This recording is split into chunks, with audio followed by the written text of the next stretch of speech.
Hello everyone, Abraham here. Um, what I took away from this observation video that I created was the process of narrating a video and realizing that there's a lot of communication that is taking place. This is a similar experience in a classroom where I'll be having to speak a lot to students and I will be having to maintain my voice and not lose my breath. I also learned how to create videos which will be essential in teaching instruction in online courses. I notice also that my voice fluctuates and how I need to stay at a constant upbeat mood to keep students engaged.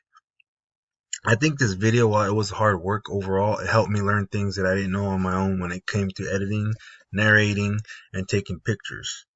I hope to refine this and display it to a future high school uh, principal I would like to work for. And yeah, this is gonna help me greatly in the future. Just with my voice mostly, maintain it and keep it at a constant upbeat mood so people will understand what I'm saying.